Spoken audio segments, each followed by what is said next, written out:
1835. Macaulay was a great supporter of westernizing Indians through the propagation and expansion of Western Christian religion, Western European culture, and the Western knowledge and science. But he wanted to accomplish all these works innovatively.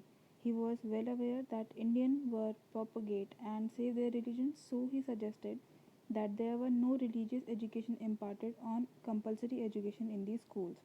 So, on the basis of this, he submitted his report to Lord Bentinck on 2nd February 1835, and then the new education policy of British government on 7th March 1835 was declared.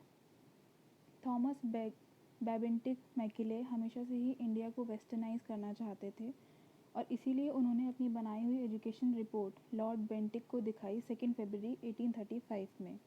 उस report में उन्होंने इस बात का खास ध्यान रखा कि भारतीय अपने धर्म को नहीं छोड़ना चाहते हैं, इसीलिए एजुकेशन सिस्टम में धर्म उपरांत कोई विषय नहीं रखा जाएगा। पूरी रिपोर्ट को सही मानते हुए लॉर्ड बेंटिक ने न्यू एजुकेशन पॉलिसी 7 मार्च 1835 में डिक्लेयर कर दी। अब हम थॉमस मैकले की बनाई गई एजुकेशन पॉलिसी की विशेषताओं को पढ़ेंगे।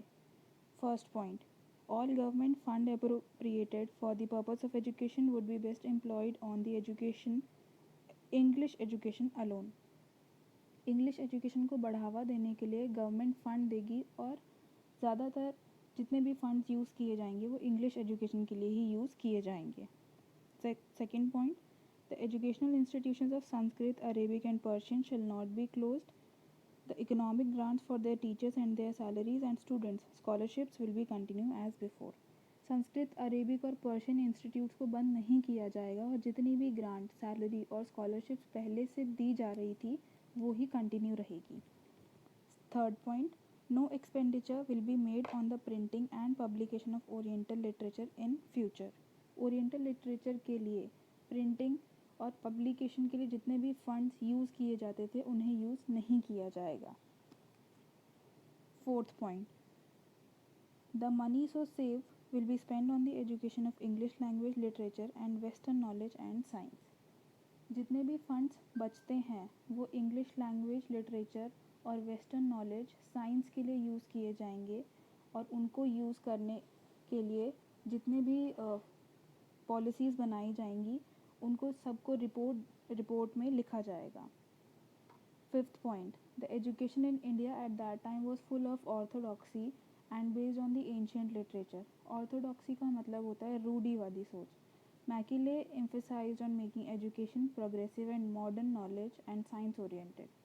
इंडिया की एजुकेशन एंशियंट लिटरेचर पर बेस्ड थी और पूरे तरीके से रूढ़िवादी सिद्धांत के पर टिकी थी, इसीलिए मैकिले ने मॉडर्न और साइंस एजुकेशन को बढ़ावा देने की बात कही। Sixth and the last point, at the time of Macaulay the teaching of Hindu religion in Hindu pathshalas, Islam in madrasas and Christianity in the missionary schools were being imparted. He suggested a policy of religious neutrality in all the governments and government-aided schools. In Indian context, it was the biggest achievement of him. McKinley के मुताबिक हिंदू धर्म हिंदू पाठशाला में, इस्लाम मदरसे में और Christian धर्म missionary schools में पढ़ाया जाना चाहिए।